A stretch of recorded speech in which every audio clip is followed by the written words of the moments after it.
Hi friends, ఎలా ఉన్నారు? So dinner అయిపోయిందా? సో 7:30 లోపు చేయమని చెప్పాను కదా. సో ఈరోజు అయితే ఎర్లీగా డిన్నర్ చేశాను.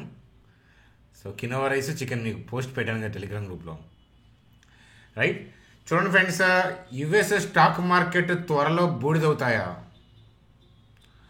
So last night Fed meet outcome వచ్చింది. Fed rate cut, Fed meet outcome. So ఎన్ని చూసాం మనం. అయితే రేట్ కట్ మనం ఊహించినట్లే 25 బేసిస్ పాయింట్స్ కట్ అయితే వచ్చింది. కానీ స్టాక్ మార్కెట్ ఏంటంటే కుప్పకూలిపోయింది. కారణం ఏంటి అనేది ఈ వీడియోలో డిస్కస్ చేద్దాం. అలాగే ఫెడ్ రేట్ కట్ అప్డేట్లో ఏంటంటే ఊహించిన ట్విస్ట్ ఉంది. సో అదేంటో చూద్దాం. సో స్విగ్గీకి సంబంధించిన న్యూస్ అప్డేటు, ఎన్ఎండిసి, అలాగే వేదాంత వీటికి సంబంధించిన అప్డేటు. సో నజారా టెక్నాలజీస్ అంటే ఈ గేమింగ్ కంపెనీకి సంబంధించిన ఇంపార్టెంట్ అప్డేట్ ఉంది. అలాగే రిలయన్స్, టీసీఎస్ చార్ట్స్ ఏం చెప్తున్నాయి, ఓవరాల్గా మార్కెట్ యొక్క డైరెక్షన్ అనేది సో ఏంటంటే అది ఇబ్బందికరంగా మారబోతుందా లేదా, సో ఇత్యాది విషయాలతో ఈ వీడియోని డిస్కస్ చేద్దాం. ఇన్వెస్టర్స్ రెడీగా ఉన్నారా? అంటే రీసెంట్ డిప్లో ఇన్వెస్ట్మెంట్స్ చేసుకొని స్టడీ లెవెల్స్ చూసుకొని మళ్ళీ ర్యాలీలో ఖాళీగా ఉన్నవాళ్ళు మరొక్కసారి అవకాశం వచ్చే అవకాశాలు ఉన్నాయి, నేను చెప్తాను. కాబట్టి సో ఇన్వెస్టర్స్ సిద్ధంగా ఉండండి అని చెప్తాను. సో కరెక్షన్స్లో ఇన్వెస్ట్మెంట్కి రెడీ అని కామెంట్ సెక్షన్లో కామెంట్ చేయండి. So ready for investment in corrections అని హెడ్డింగ్ పెట్టిన అనమాట. అదే కామెంట్ సెక్షన్లో కామెంట్ చేయండి. చూడండి ఫ్రెండ్స్, ఈ వీడియోలోకి వెళ్ళే ముందు సో మన ఛానల్ వీడియోని లైక్ చేయడం అనేది మన జన్మ హక్కు. కాబట్టి ఈ వీడియోని లైక్ చేద్దాం. అలాగే కొత్తగా వాచ్ చేస్తున్న వాళ్ళకి నేను సబ్స్క్రైబ్ చేయమని నేను చెప్పను. ఎందుకంటే ఒక 2-3 వీడియోస్ మన ఛానల్లో చూస్తే కనుక నచ్చి మీ అంతా మీరే సబ్స్క్రైబ్ చేస్తారు. సబ్స్క్రైబ్ చేసేవాళ్ళు బెల్ ఐకాన్ క్లిక్ చేయడం మర్చిపోవద్దు. చూడండి ఫ్రెండ్స్, టైం వచ్చేసరికి మనకి 6:50 అవుతుంది. సో యుఎస్ మార్కెట్లో నైట్ ఏం జరుగుతాయి అనేది చూద్దాం. దాన్ని బట్టి ఏంటంటే అక్కడ డైరెక్షన్ అనేది మనకి క్లియర్ కట్గా తెలుస్తుంది అనమాట. సో ఈవెంట్ తర్వాత వచ్చే ఫాల్ డౌను ప్రాఫిట్ బుకింగ్ కూడా కావచ్చు. అయితే ఇక్కడ మనకి సోషల్ మీడియాలో కనిపిస్తుంది ఏంటి అని అంటే US equities May correct 10 to 15% అని. ఎందుకని అని అంటే చూడండి సార్, మనకి ఫెడ్ మీట్ అవుట్కమ్ ఏంటి, 25 బేసిస్ పాయింట్స్ రేట్ కట్ ఇస్తారనుకున్నాం, ఇచ్చారు. మరి అది పాజిటివే కదా, మనం కూడా పాజిటివ్ అని అనుకున్నాం. ఆ రేట్ కట్ ఇస్తారు కాబట్టి పాజిటివ్గానే ఉండొచ్చు అని. కానీ ఫెడ్ ఏదైనా షాకింగ్ కామెంట్స్ చేస్తే మనం చెప్పలేమని. షాకింగ్ కామెంట్స్ ఏంటి అని అంటే సో జనరల్గా ఏంటంటే సెప్టెంబర్లో ఏం చెప్పారంటే 2025లో 4 రేట్ కట్స్ ఉండొచ్చు అని చెప్పారు. కానీ లాస్ట్ నైట్ ఏం చెప్పారు, ఓన్లీ 2 రేట్ కట్స్ మాత్రమే పాసిబుల్ అవుతాయి అని చెప్పారనమాట. సో అయితే ఏంటంటే ఓవరాల్గా అయితే కనుక అంత నెగిటివ్గా చూడాల్సిన అవసరం లేదని నా ఒపీనియన్. కాకపోతే ఏంటంటే 4 రేట్ కట్స్ ఉంటే సో అద్భుతంగా ఏంటంటే మార్కెట్లో పర్చేజింగ్ పవర్ పెరిగి డిమాండ్ క్రియేట్ అయ్యి కంపెనీ ఎర్నింగ్స్ పెరిగిపోయి యుఎస్ ఎకానమీ ఏదో పొడుస్తుంది అని పీపుల్ ఎక్స్పెక్ట్ చేసి ఇన్నాళ్ళు నాస్డాక్ని, డౌ జోన్స్ ర్యాలీ తీసుకొచ్చారు. మరి ఓన్లీ 2 రేట్ కట్స్ అనేసరికి ఏంటంటే కాస్త డిసప్పాయింట్ అయ్యారనే విషయం అర్థమవుతుంది.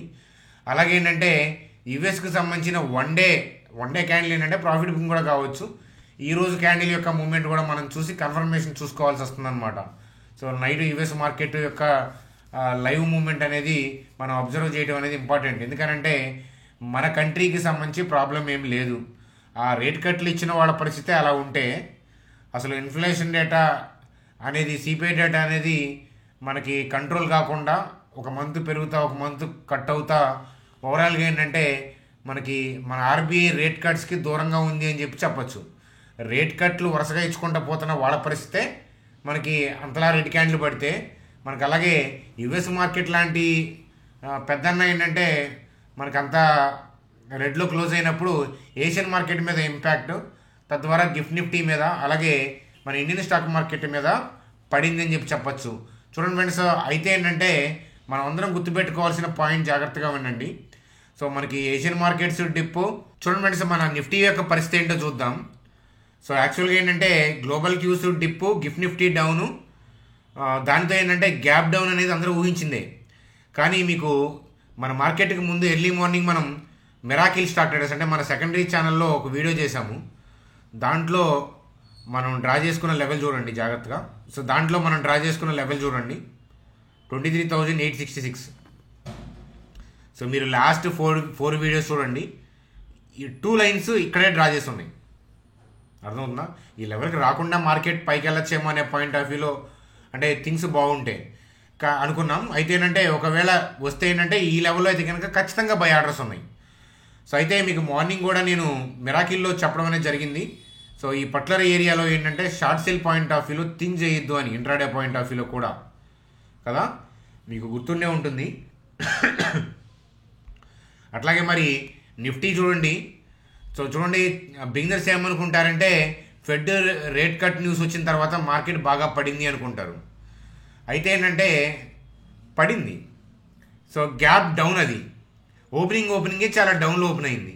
అంటే అది నెగిటివ్ న్యూస్ కాబట్టి ఫెడ్ రేట్ కట్టు ఈ ఏదైతే ఫర్దర్గా 2 రేట్ కట్స్ ఉంటాయి అనేది ఏదైనా గైడ్లైన్స్లు ఏదైతే ఉన్నాయో అవి నెగిటివ్ అని అనుకుంటే మార్కెట్ ఏంటంటే ఆల్రెడీ డిస్కౌంట్లో ఓపెన్ అవుతుంది. అంతేగాని fed rate cut news bad కాబట్టి, సో ఆ ఇష్యూ వల్ల బ్యాడ్ అవుతుంది కాబట్టి నిన్న క్లోజింగ్ దగ్గర ఓపెన్ అవుతాను, నువ్వు షార్ట్ సెల్ చేసుకో అని చెప్పి స్టాక్ మార్కెట్ చెప్పదు. అందుకని చూడండి ఫ్రెండ్స్, ఈవెంట్ అయిన తర్వాత మీకు ఏదైనా గెయిన్ వచ్చిందా అంటే ఏముండదు. షార్ట్ సెల్ చేసిన వాళ్ళకి ఏం లేదు. వాళ్ళ ఓపెనింగ్ స్టార్ట్ చేసిన వాడు నష్టపోయి ఉంటారు. ఎందుకంటే ఇది షాకింగ్ బౌన్స్ ఇచ్చింది. చూడండి 23,000 ఇది అక్కడ ఓపెన్ అయింది, 23,877. డేలో 23,870, అంటే ఓన్లీ 7 పాయింట్స్ డిప్ ఓపెన్ అయిన తర్వాత. కానీ డే హై చూసారా 24,004, అంటే 24,000 అబోవ్కి వెళ్ళింది. అదే స్టాక్ మార్కెట్ అది. అయితే ఈ పర్టికులర్ ఏరియాలో బై ఆర్డర్స్ ఎలా ఉన్నాయి అని ఎలా చెప్పారు అనేది అంటే సిమిలర్ కైండ్ ఆఫ్ లాజిక్స్ నేను చాలాసార్లు చెప్పాను. కొత్త సబ్స్క్రైబర్స్కి భవిష్యత్తులో చెప్తాను. అయితే ఇప్పుడున్న ప్రాబ్లం ఏంటి, మరి ఇక్కడ ఉన్న బై ఆర్డర్స్ ఉన్నాయి కదా అని అంటే, ఇక్కడ బై ఆర్డర్స్ ఉన్నాయి కాబట్టి నిన్న ఎవరైనా లాంగ్ పాయింట్ ఆఫ్ వ్యూలో వ్యూ తీసుకున్న వాళ్ళు మనకి యూఎస్ మార్కెట్లో ఏదైనా ర్యాలీ అయ్యి కాస్త మనకి ఇవాళ ఇక్కడ దాకా వచ్చింది, రేపు ఏదైనా ర్యాలీ వచ్చిద్దేమో, ఇక్కడ కింద బై ఆర్డర్స్ ఉన్నాయి కాబట్టి ఓవరాల్గా యూఎస్ మార్కెట్లో ఏదైనా షార్ట్ కవరింగ్ వస్తే మనకి ఈ ర్యాలీ వస్తుందేమో, అది మనం ఆ పాయింట్ ఆఫ్ వ్యూలో ఏంటంటే వెయిట్ చేసి హైయర్ లెవెల్లో చూడాలి. లేదు అని అంటే కనుక యూఎస్ మార్కెట్లు కూడా రెడ్ డే అయ్యి మళ్ళీ ఈ లెవెల్లో ఓపెన్ అయిందంటే మళ్ళీ ఇంట్రాడే పాయింట్ ఆఫ్ వ్యూలో టెంపరీ బౌన్స్ ఇచ్చే అవకాశాలు ఉన్నాయి. ఆ బౌన్స్లో ఒకవేళ ఈ పాయింట్ ఆఫ్ వ్యూలో లాంగ్లో ఉన్న వాళ్ళు ఆ వ్యూని, నేను ఒకవేళ ఈ పాయింట్ ఆఫ్ వ్యూలో లాంగ్లో ఉంటే కనుక రేపు ఏంటంటే ఆ ర్యాలీలో ఏంటంటే నా వ్యూని క్లోజ్ చేసుకుంటాను. డిప్ అయి ర్యాలీ వచ్చినా, డిప్ అయి టచ్ ఆడుతున్నా, లేదా గ్యాప్ అప్ అయ్యి కొద్దిగా పైకి వచ్చినా, సో నేనేంటంటే మన ఈ పాయింట్ ఆఫ్ వ్యూలో ఏదైనా లాంగ్ పాయింట్ ఆఫ్ వ్యూలో వ్యూ ఉంటే కనుక దాన్ని క్లోజ్ చేసుకునే ప్రయత్నం చేస్తాను. సో ఎందుకనంటే మరి యుఎస్ మార్కెట్లు ఈ రోజు నైట్ ఏంటో చూడాలి, దాన్ని బట్టి కూడా మనం చెప్పాలన్నమాట. ఎందుకనంటే వాళ్ళ హిట్టింగ్ అనేది ఒక్క రోజుని బట్టి చెప్పలేం కదా, వాళ్ళ హిట్టింగ్ ఎలా ఉంటుంది అని. సో అయితే ఏంటంటే మన మార్కెట్లో ఏంటంటే ఇక్కడ ఆల్రెడీ హ్యూజ్ బల్క్లో బై ఆర్డర్స్ ఉన్నాయి కాబట్టి షార్ట్ కవరింగ్ జరుగుతూ ఉంది. సో హైయర్ లెవెల్లో మళ్ళీ ఏంటంటే స్టిల్ సెల్ చేస్తున్నారు. కాబట్టి ఏంటంటే యుఎస్ మార్కెట్లు కనుక ఇవాళ కిందకి దారి తీసినాయి అంటే కనుక మన మార్కెట్లు నిలబడకపోయే అవకాశాలు ఉంటాయి. కాకపోతే మీరు అనుకున్నంత స్పీడ్గా అయితే కిందకి వెళ్ళదు. ఎందుకనంటే షార్ట్స్ కవర్ చేస్తా వెళ్ళాలి. ఎందుకనంటే ఇక్కడ నిఫ్టీ, బ్యాంక్ నిఫ్టీ ఉన్న ఏరియాస్ ఏంటంటే ఫుల్ డిమాండ్ ఏరియాస్లో ఉన్నాయి. కానీ వాళ్ళ ఇంటెన్షన్ కిందకి వెళ్ళే ఉద్దేశం ఉంటే కనుక సో సడన్ స్పైక్స్ అవుతా హైయర్ లెవెల్ నుంచి సెల్ ఆఫ్ జరుగుతూ వెళ్ళాలన్నమాట. కాబట్టి మనకి టైం ఇస్తుంది. కాబట్టి భయపడాల్సిన థింగ్ అయితే లేదు. కొత్త పొజిషన్లు తీసుకోవడం సమయం అయితే ఇది కాదు అని చెప్తాను. సో నిన్నటి క్లోజింగ్ పాయింట్ ఆఫ్ వ్యూలో ఎవరైనా లాంగ్ పాయింట్ ఆఫ్ వ్యూలో ఉంటే రేపు ర్యాలీ పాయింట్ ఆఫ్ వ్యూలో థింక్ చేసి మనం, అంటే నేనుంటే కనుక అలా క్లోజ్ చేసుకుంటానమాట. మీరేం చేస్తారనేది మీ ఇష్టం అనమాట. కాబట్టి సో ఇక్కడ మనం చాలా జాగ్రత్తగా చూడాల్సింది. ఎందుకనంటే మనం రిలయన్స్, టీసీఎస్ ఆ చార్ట్స్ చూస్తే ఇంకొంచెం క్లియర్ కట్గా విషయాలు తెలుస్తాయి. ఒకసారి బ్యాంక్ నిఫ్టీ కూడా చూపిస్తాను, చూడండి సార్. బ్యాంక్ నిఫ్టీ కూడా మీకు మార్నింగ్ మిరాకిల్లో మనం ప్లేస్ చేసిన లెవెలే కదా, మిరాకిల్లో ప్లేస్ చేసిన లెవెలే. చూడండి 51,267, 50,842 దగ్గర బై ఆర్డర్స్ ఉన్నాయి. ఓపెన్ అయినా ఏంటంటే ఈ జోన్ టచ్ అయితే మనకి సడన్ స్పైక్ అవుతుంది కాబట్టి షార్ట్ సేల్ పాయింట్ ఆఫ్ వ్యూలో వెళ్ళొద్దు అని చెప్పి మార్నింగ్ మిరాకిల్ పాయింట్ ఆఫ్ వ్యూలో చెప్పాను కదా. సో కాబట్టి ఎంతమంది చూసారో నాకైతే తెలియదు. చూడండి అక్కడ నుంచి ఏంటంటే బౌన్స్ అయితే వచ్చింది. కొత్త ట్రేడింగ్ పనికిరాదు కానీ సో మీరు జాగ్రత్తగా ఉండమని అయితే కనుక చెప్పడం అనేది జరిగింది. చూడండి ఫ్రెండ్స్, మీరు అనొచ్చు అంటే ఫెడ్ రేట్ కట్ ఉంటుంది, వాళ్ళ పాజిటివ్గా ఉంటుంది అనే పాయింట్ ఆఫ్ వ్యూలో అంచనా వేశారని. మీరు లాస్ట్ నైట్ వీడియో చూస్తే మీకు చాలా క్లియర్గా చెప్పాను. ఫెడ్ రేట్ కట్ వస్తే కనుక గ్యాప్ అప్ అయి ఉండేది. రేట్ కట్ వచ్చింది, కాకపోతే ఏంటంటే వాళ్ళు చేసిన కామెంట్స్ డోవిష్ కామెంట్స్ కాదు, అంటే హాకీష్ అని నేను అన్న కానీ సో మనకేంటంటే ఏదైతే ఇంతకుముందు శృతిమెత్తంగా చెప్పారో దాన్ని కాస్త కరుగు చేశారు. సో ఆ గైడ్ లైన్స్లు అనేది పీపుల్కి నచ్చలేదు. ప్రాఫిట్ బుకింగ్ కూడా అయి ఉండొచ్చు. అందువల్ల ఏంటంటే గ్యాప్ డౌన్ అయింది. యుఎస్ మార్కెట్లో డిప్ వల్ల కానీ మన మార్కెట్ వల్ల అయితే కాదు కదా. ప్రీవియస్ డే అయినా అంతకుముందు డే అయినా గ్లోబల్ క్యూస్ వల్ల ఎఫెక్టే కానీ మన మార్కెట్ కాదు కదా. గ్లోబల్ క్యూస్ని మనం ఊహించలేము. అలాగే ఫెడ్ ఈవెంట్ రేట్ కట్ ఇచ్చిన తర్వాత ఇన్ జనరల్గా ఏంటంటే పైకి వెళ్తుందనే పాయింట్ ఆఫ్ వ్యూలో గ్యాప్ అప్ అయితే మనకు దొరికేది కాదు. ఆ పాయింట్ ఆఫ్ వ్యూలోనే నేను వ్యూ పాయింట్ ఆఫ్ వ్యూలో మనం చెప్పుకున్నాము. చూడండి ఫ్రెండ్స్, ఫెడ్ రేట్ కట్ మీకు అదే ఫెడ్ న్యూస్ అప్డేట్ అవ్వకపోతే ఇవాళ సపోజ్ ఫెడ్ మీట్ అవుట్కమ్ ఇవాళ నైట్కి ఉందనుకోండి, సే ఫర్ ఎగ్జాంపుల్ ఇంకా అవ్వలేదు అనుకున్నా కూడా ఈ రోజైనా కూడా నేను అదే డెసిషన్ పాయింట్ ఆఫ్ వ్యూలో ఉండేవాడిని. ఎందుకంటే రేట్ కట్ అవుతుందా లేదా అనేది ఊహించాను. ఉన్న డేటాను బట్టి రేట్ కట్ అయితే అవుతుంది. అయితే ఫర్దర్గా కూడా ఏంటంటే ఇన్ఫ్లేషన్ కంట్రోల్లోనే ఉంది. కానీ వాళ్ళు ఏంటంటే సెప్టెంబర్లోనేమో 4 రేట్ కట్లు అన్నారు ఎలక్షన్స్కి ముందు, ఇప్పుడేమో ఎలక్షన్స్ తర్వాత మాట మార్చేశారు. ఇప్పుడు ఏంటంటే అంత అవసరం లేదు కదా. అది కారణం తప్ప ఏంటంటే డేటా అనేది చాలా క్లీన్గా ఉంది యూఎస్ మార్కెట్లో. సో ఇలా 4 రేట్ కట్లు అని చెప్పి ఇప్పుడు 4 మడతేస్తారని ఊహించలేం కదా. ఫెడ్ తాతయ్య వల్ల తాతయ్య తాతయ్య తాతయ్య సాంగ్ వినే ఉంటారు కదా, F3. సో అలా ఏంటంటే స్టాక్ మార్కెట్ ఏంటంటే అలా స్టంబుల్ అయింది యూఎస్ మార్కెట్. దానివల్ల గ్యాప్ డౌన్ చూడండి. సో గ్లోబల్ క్యూస్ వల్ల గ్యాప్ డౌనే. ఓపెనింగ్ అనేది మన చేతుల్లో ఉండదు, కానీ ఓపెన్ అయిన తర్వాత కిందకి వెళ్ళిందా, వెళ్ళలేదు. సో అదే జాగ్రత్త. సో అలాగే cash reserve ratio news update తర్వాత ఏదన్నా గెయిన్ వచ్చిందా స్టాక్ మార్కెట్లో, రాలేదు. అలాగే ఫెడ్ ఈవెంట్ బ్యాడ్ అనుకొని దాని తర్వాత షార్ట్ సేల్ చేస్తే ఇప్పుడు ఉపయోగం ఉందా, జరగలేదు. కాబట్టి ఏంటంటే ఇమీడియట్ ఇంపాక్ట్స్ స్టాక్ మార్కెట్లో చూడొద్దు అని చెప్పి మరొకసారి చెప్తాను. నైట్ యూఎస్ మార్కెట్ చూసి నా వ్యూ చెప్తానన్నమాట. అలాగే రేపు మార్కెట్లో కూడా నేను లైవ్లో అవైలబిలిటీ ఉంటాను. రేపు ర్యాలీ వచ్చిన హైయర్ లెవెల్ పాయింట్ ఆఫ్ వ్యూలో మనం అంటే నేనుంటే నాకు పొజిషన్ ఉంటే కనుక హైయర్ లెవెల్ పాయింట్ ఆఫ్ వ్యూలో నేను క్లోజ్ చేసుకునే విధంగా నేను ఆలోచిస్తాను. అలాగే ర్యాలీ రాకుండా ఒకవేళ ఈ జోన్ టచ్ అయినా స్టిల్ ఇక్కడ బై ఆర్డర్స్ ఉన్నాయి కాబట్టి టెంపరీ బౌన్స్ వస్తుంది కాబట్టి సాధ్యమైనంతగా మనం ఏంటంటే క్లోజింగ్ పాయింట్ ఆఫ్ వ్యూలో చూస్తాను. కొత్త పొజిషన్ పాయింట్ ఆఫ్ వ్యూలో నేను థింక్ చేయను. ఎందుకంటే ఇక్కడ బై ఆర్డర్స్ ఉండటం వల్ల షార్ట్ కవరింగ్ వల్ల సడన్ స్పైక్స్ వస్తా వోల్టాలిటీ క్రియేట్ అవుతుంది. ఇక్కడ కూడా నిఫ్టీ మళ్ళీ డౌన్ సైడ్ కూడా టర్నింగ్ పాయింట్లో ఉంది కాబట్టి సో టెంపరీ స్పైక్స్ వచ్చే అవకాశాలు ఉన్నాయి. యూఎస్ మార్కెట్ అగ్రెసివ్గా డౌన్కి వెళ్తే తప్ప మన మార్కెట్లో ఈ లెవెల్స్ బ్రేక్ అయ్యే అవకాశాలు కనిపించట్లేదు. ఇవాళ నైట్ మనకి క్లారిటీ వచ్చే అవకాశాలు ఉన్నాయి అని చెప్తాను. సో చూడండి ఫ్రెండ్స్, మార్కెట్ పడితే మనకే బెనిఫిట్. డెరివేటివ్ ఏముంది, నెలకు 1, 2 అంతే, అంతకంటే ఎక్కువ చేయకూడదు. ఇలాంటి మార్కెట్లో అసలు చేయకుండా ఉండటమే కరెక్టు కదా. కానీ మార్కెట్ కనుక పడితే ఏంటంటే శుభసూచకం. ఇన్వెస్టర్స్కి మరొకసారి అవకాశం అని చెప్తానమాట. నైట్ యూఎస్ మార్కెట్ చూసి ఈ లెవెల్ కనుక క్లియర్ అయ్యేటట్లాగా ఉంటే అప్పుడు నెక్స్ట్ లెవెల్స్ నేను ఓవరాల్గా మంత్లీ టైం ఫ్రేమ్వర్క్ పెట్టుకొని మనం చూస్తాను. బ్రాడ్ వ్యూ డౌన్ అప్ అనేది మనకి రేపు తెలుస్తుంది అనమాట. ఇవాళ జస్ట్ షార్ట్ కవరింగ్ హై లెవెల్లో కొద్దిగా సెల్ ఆఫ్ చేశారు. యూఎస్ మార్కెట్లో ఇవాళ డౌన్ వైపు ఉంటే కనుక మనం రేపు మన మార్కెట్ని అబ్జర్వ్ చేసి బ్రాడ్ వ్యూ ఎటువైపు ఉందనే చూడాలి. బ్రాడ్ వ్యూ డౌన్ అని మార్చడం వల్ల కూడా మనకి ఇమీడియట్గా సెల్ చేసినా ఇబ్బంది పడతారు. ఎందుకంటే కిందంతా కూడా బై ఆర్డర్స్ కనిపిస్తున్నాయి కాబట్టి షార్ట్స్ కవర్ చేసుకుంటా వెళ్ళాలి. సో దడేది మీరు కిందకి వెళ్ళదు. అట్లాగేనంటే ఆల్రెడీ షార్ట్స్లో ఉన్నాయి కాబట్టి కవర్ చేసుకుంటా మార్కెట్ వెళ్ళే అవకాశాలే కనిపిస్తున్నాయి అనమాట, ఒకవేళ కిందకి వెళ్ళే ఉద్దేశం ఉంటే. సో కాబట్టి రేపు డైరెక్షన్ యొక్క క్లారిటీ అనేది నేను రేపు చెప్తానమాట. సో కాబట్టి ఈ లెవెల్స్ మీకు ఎంత యాక్యురేట్గా ముందుగా మనం చూస్తున్నామో మీకు అర్థమై ఉంటుంది. అయితే night Fed meet rate cut ఉంటుంది కానీ మార్కెట్ డమేలను పడుతుంది అనేది అలాంటివి ఊహించలేం మనం. స్టిల్ ఇవ్వాలన్నా కూడా అదే ఊహిస్తాను నేను. అర్థమవుతుందా? మన వ్యూ కరెక్ట్ కాకుండా అక్కడ డోవిష్ కైండ్ ఆఫ్ కామెంట్స్ చేయడం వల్ల పడి ఉండొచ్చు. కానీ ఫెడ్ తాతయ్య అలాంటి కామెంట్లు చేస్తారని మనం ఊహించలేం కదా. రేట్ కట్ని ఊహించాను. ఆల్రెడీ ర్యాలీ ప్రాఫిట్ బుకింగ్ అవుతుంది కాబట్టి ఓన్లీ రేట్ కట్టు ఆ 4 పాజిటివ్ థింగ్స్ వాళ్ళు ఇంతకుముందు చెప్పినట్లే ఉంచితే కనుక గ్యాప్ అప్ అయ్యి దొరికేది కాదు. అర్థమవుతుందా? అదనమాట. కాబట్టి ఏంటంటే ఈవెంట్ని బేస్ చేసుకొని మనం జరిగిన థింగే తప్ప ఇంక ఇదేం లేదు. అలాగే ఏంటంటే మీరు డెరివేటివ్ చేసుకుంటున్న వాళ్ళు ఎవరైనా కానీ మనీ మేనేజ్మెంట్ ఇంపార్టెంట్. ఎప్పుడు కూడా per trade 1% of trading capital కన్నా ఎక్కువ డ్యామేజ్ చేయకూడదు. అలా ఉంటేనే వెళ్ళాలి, లేకపోతే వెళ్ళకూడదు అనమాట. సో మీకు లాస్ట్ నైట్ చెప్పిన లెవెలే, నేను డ్రా చేసిన లెవెలే కొంచెం పైకొని ఉంటుంది అంతే లెవెల్. మార్నింగ్ ఏంటంటే గ్యాప్ డౌన్ అవడం వల్ల లెవెల్ అడ్జస్ట్మెంట్ చేశాను వోల్టాలిటీ వల్ల, ఏమన్నా కిందకు అవుతుందేమో అని. అంతేగాని సో మీకు లాజిక్ కూడా చెప్పాను కదా, గ్యాప్ అప్లో ఆర్డర్స్ ఉంటాయి అన్నాను. ఆ ఆర్డర్స్ ఉన్నాయి, మీకు అర్థమవుతుంది కదా.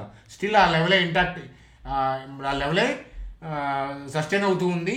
కానీ మనం నైట్ యూఎస్ మార్కెట్ చూస్తా, రేపు రన్నింగ్ మార్కెట్ చూసి మనం డైరెక్షన్ యొక్క డెసిషన్ అనేది మనం తీసుకోవాల్సి వస్తుంది అనమాట. ఎందుకంటే ఈ కీ ఈవెంట్ కాబట్టి ఫెడ్ అక్కడ యూఎస్ మార్కెట్లో సెల్ ఆఫ్ వస్తే మాత్రం మన మార్కెట్ ఆగదు. ఎందుకంటే ఇన్వెస్టర్స్ ఎక్కువ మనకి ఎఫ్ఐఎస్ కదా, కాబట్టి అక్కడ మనకి పరిస్థితులు బాగోకపోతే మాత్రం మన మార్కెట్ ఏంటంటే దబిడి అయ్యే అవకాశాలు ఉన్నాయి. దబిడి అయితే కనుక మనకి ఇన్వెస్ట్మెంట్ పాయింట్ ఆఫ్ వ్యూలో మంచి స్టడీ వ్యూస్ దొరుకుతాయి అనమాట. చూడండి ఫ్రెండ్స్, అట్లాగే ఏంటంటే మీరు మీలో ఎవరికైనా డీమ్యాట్ అకౌంట్ చూడండి ఫ్రెండ్స్, అలాగే మీలో ఎవరికైనా డీమ్యాట్ అకౌంట్, ట్రేడింగ్ అకౌంట్ లేకపోతే సో ఇక్కడ చూడండి, నేను లింక్ క్లిక్ చేస్తున్నాను. సో మీరు ఇక్కడ మొబైల్ నెంబర్ ఎంటర్ చేస్తే కంటిన్యూ కొడితే 10 minutesలో అకౌంట్ ఓపెన్ అవుతుంది అనమాట. అయితే ఎడ్యుకేషనల్ వెబినార్ అనేది ఈ వీకెండ్ సండే ఉంటుందన్నమాట. యాక్చువల్గా క్యాండిల్ స్టిక్స్ మీద పెడదాం అనుకున్నాను. మార్కెట్ పడుతూ ఉంటే కనుక మనం ఏంటంటే ఇన్వెస్ట్మెంట్ పాయింట్ ఆఫ్ వ్యూలో ఎడ్యుకేషనల్ వెబినార్ అనమాట. అంటే ఏంటంటే ఒక స్టాక్స్ని ఎట్లా చూడాలి, ఏమేంటి ఆ సెక్టర్లో ఆ స్టాక్ స్పెషాలిటీ ఏంటి, బేసిక్ థింగ్స్ ఏం చూడాలి, అలాగే నా రేడార్లో ఉన్న స్టాక్స్ ఏంటి, నేను వేటిని స్టడీ చేస్తున్నాను, వాటి మీద వెబినార్ ఉంటుంది. కాబట్టి బిగినర్స్ ఆ వెబినారు మిస్ అవ్వద్దు అనమాట. కాబట్టి మీరు ఏం చేయాలంటే కొత్త అకౌంట్ లేని వాళ్ళు అకౌంట్ ఓపెన్ చేసుకొని ఐడిని మా టీం నెంబర్కి వాట్సాప్ చేయండి, మీ ఫ్రెండ్స్ని ఫ్యామిలీ మెంబర్స్ని రెఫర్ చేయండి అని చెప్పి చెప్తాను. చూడండి, అలాగే జేపీ మోర్గాన్ వాళ్ళు స్విగ్గీని ఓవర్ వెయిట్ అని చెప్పి టార్గెట్ ప్రైస్గా 730 ఇచ్చారనమాట. ఏంటంటే ఫుడ్ డెలివరీ అలాగే క్విక్ కామర్స్ రెండు కూడా అంటే ఫోకస్ మంచిగా పెరిగారు, ఎగ్జిక్యూషన్ బాగుంది అని. అలాగే Swiggy trade sector 30 to 42% discount to Zomato అని చెప్పి వాల్యుయేషన్ పాయింట్ ఆఫ్ వ్యూలో వాళ్ళు చెప్తూ ఇక్కడ వాళ్ళు టార్గెట్ ప్రైస్ని 730 ఇచ్చారు. చూడండి, అంతే జస్ట్ న్యూస్ అప్డేట్ లాగా చూడండి. అలాగే నజారా టెక్నాలజీస్కి సంబంధించి నజారా ఆర్మ్ నాడ్విన్ గేమింగ్ ఏంటంటే ఏఎఫ్కే గేమింగ్ని ఎక్వైర్ చేసింది. అది ఒక మంచి న్యూస్ అప్డేట్గా చెప్పొచ్చు నజారా టెక్నాలజీస్కి. చూడండి, అలాగే నెగిటివ్ న్యూస్ పర వేదాంత అని మనం జేఎస్డబ్ల్యూకి నెగిటివ్ అని చెప్పి లాస్ట్ నైట్ మాడుకున్నాము. ఎందుకంటే Karnataka government tax levy tax on various minerals including iron ore. So ఇలా పెంచడం వల్ల ఏంటంటే కర్ణాటక గవర్నమెంట్ పెంచడం అనేది వాళ్ళకి నెగిటివ్ అయిందనమాట. ఎందుకంటే వేదాంత ఎన్ఎండిసి ఎందుకంటే వాళ్ళ మోస్ట్లీ ఏంటంటే కర్ణాటక మైన్స్ నుంచే వాళ్ళ ఓర్ అనేది కలెక్ట్ చేస్తూ ఉంటారు, అందువల్ల అనమాట. సో కాబట్టి ఇది ఒక అప్డేట్గా చూడండి. నెగిటివ్ న్యూస్ ఫర్ వేదాంత అనేది కనిపిస్తుంది. సో టెంపరీగా నెగిటివ్ న్యూస్ అని చెప్పి చెప్పచ్చు. చూడండి, అలాగే టాటా మోటార్స్కి సంబంధించి so Tata Motors gets additional order for 148 electric buses from Bengaluru అంట, బెంగళూరు. సో అది ఒక న్యూస్ అప్డేట్, టాటా మోటార్స్కి పాజిటివ్ న్యూస్ అప్డేట్గా చెప్పచ్చు. చూడండి ఫ్రెండ్స్, అలాగే రిలయన్స్ పాయింట్ ఆఫ్ వ్యూలో సో మంచి స్వింగ్ పాయింట్ ఆఫ్ వ్యూలోనే మంచి లెవెల్లోనే ఉంది. ఇక్కడ బై ఆర్డర్స్ ఉండబట్టే వాళ్ళ నిలబడింది, లేకపోతే ఊడ్చుకొట్టేది. సో అయితే ఏంటంటే మనం broad direction of the Nifty కనుక డౌన్ సైడ్ చేంజ్ అయ్యింది అని అంటే రిలయన్స్ పాయింట్ ఆఫ్ వ్యూలో కూడా, అంటే రిలయన్స్ అనే కాదు ఏ ఈక్విటీ పాయింట్ ఆఫ్ వ్యూలో కూడా స్వింగ్ పాయింట్ ఆఫ్ వ్యూలో స్టడీ వ్యూ నేను చేయను. అర్థమవుతుందా? బ్రాడ్ వ్యూ చేంజ్ అయ్యింది అని మాకు రేపు మన మార్కెట్ లైవ్ మార్కెట్ క్యాండిల్లో చూసి మీకు ఎర్లీ మూమెంట్స్లోనే మీకు అప్డేట్ ఇస్తాను రిలయన్స్ గురించి, నిఫ్టీ గురించి. బ్రాడ్ వ్యూ కనుక చేంజ్ అయితే కనుక ఈక్విటీ పాయింట్ ఆఫ్ వ్యూలో, స్వింగ్ పాయింట్ ఆఫ్ వ్యూలో నేను trades study view point of వ్యూలో నేను చూడను అనమాట. కాబట్టి అలా నా వ్యూని క్లోజ్ చేసుకునే ఉద్దేశం ఉంటే కనుక మీకు రేపు ఎర్లీ మూమెంట్స్లో 10-10:30 కల్లా మీకు అప్డేట్ని, నిఫ్టీ మీద అప్డేట్ని ఇచ్చి జాగ్రత్తలు ఏంటో నేను ఎడ్యుకేషన్గా గైడ్ చేయడం అనేది జరుగుతుంది. చూడండి, అలాగే టీసీఎస్ కూడా సో టీసీఎస్ కూడా కీ లెవెల్లో ఉంది. సో మనకి ఆ బై ఆర్డర్స్ తగిలి మంచి ర్యాలీయే వచ్చింది. కానీ హైయర్ లెవెల్లో సెల్ ఆఫ్ జరగటం అనేది మనకి ఏం ఇండికేట్ చేస్తుంది అని అంటే కాషియస్గా ఉండాలి. మార్కెట్ ఏంటంటే ఫర్దర్గా కరెక్షన్ వచ్చే అవకాశాలకు కూడా రెడీగా ఉన్నారు వాళ్ళు. అంటే ఈ షార్ట్స్ ఈ జోన్లో డిమాండ్ జోన్లో షార్ట్స్ ఈ పైన సెల్ చేసుకుంటూ వచ్చిన వాటిని కవర్ చేసి హైయర్ లెవెల్ నుంచి మళ్ళీ సెల్ ఆఫ్ చేస్తున్నారు. కాబట్టి ఏంటంటే రేపు తాడోపేడ తేలిపోతుంది broad direction of the. So అది ఫ్రెండ్స్, మనకి యుఎస్ మార్కెట్లో డైరెక్షన్ తేడా ఉండి రేపు మన మార్కెట్లో ఇనీషియల్ మూమెంట్స్లో తేడా ఉంటే బ్రాడ్ డైరెక్షన్ యొక్క వ్యూ మార్చుకొని మనం కొన్నాళ్ళు ఏంటంటే స్తబ్దుగా ఉండాల్సి వస్తుంది అనమాట. ఎందుకంటే బ్రాడ్ డైరెక్షన్ సెల్కి మారింది అంటే కింద బై ఆర్డర్స్ ఉన్నాయి, వాళ్ళు సెల్ చేస్తున్నా కూడా ఏంటంటే సడన్ స్పైక్స్ వస్తూ ఉంటాయి. కాబట్టి చాలా జాగ్రత్తగా ఉండాలి ఇట్లాంటి మార్కెట్లో అని చెప్పి చెప్తాను. మీరేమనుకుంటారు ఓవరాల్గా స్టాక్ మార్కెట్ గురించి, అలాగే ఇన్వెస్ట్మెంట్కి ఎంతమంది సిద్ధమో కామెంట్ సెక్షన్లో కామెంట్ చేయండి. సో బాయ్ ఫ్రెండ్స్, రేపటి వీడియోలో కలుద్దాం. Good day.